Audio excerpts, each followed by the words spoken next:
across application and across data lake. It is, in other words, a Siri that works. That's the best way I know to describe it to anyone. And agentic AI is really exciting because it can execute tasks and goals on our behalf, which means that we can actually start offering more tasks very clearly here. And then the question is simply, how much do we afford to it? This presents one of my theories, the idea of the automation boundary.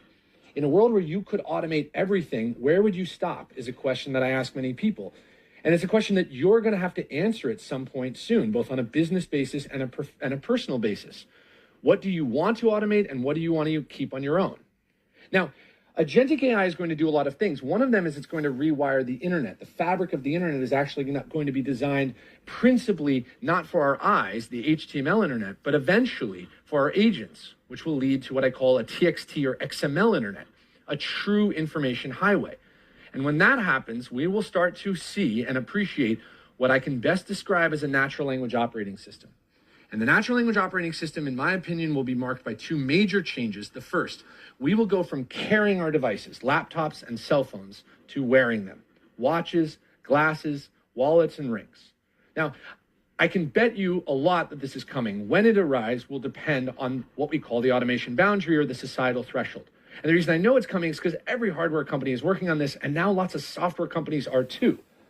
A very interesting piece of public domain, but that is not well known, is that Johnny Ive, the designer of the iPhone, who now works at OpenAI, is building OpenAI's first hardware product. And his intention is to build one that doesn't have a display.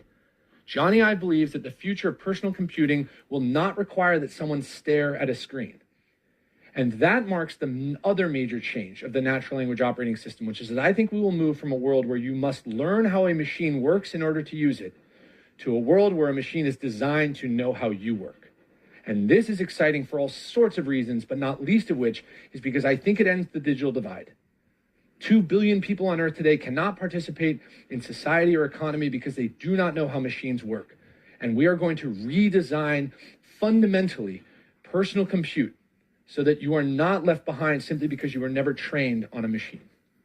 Now, given that we are building brilliant machines, given that they are getting very cheap, and given that we are on a path to seamlessly integrate the hardware that powers them into our lives, now I can present to you one of the biggest ideas that I talk about today, a theory that I coined in 2021, the theory of unmetered intelligence. Unmetered intelligence is quite simply the idea that at some point, the amount of compute that we have collective access to will make our individual cognitive ability pale in comparison. It's the theory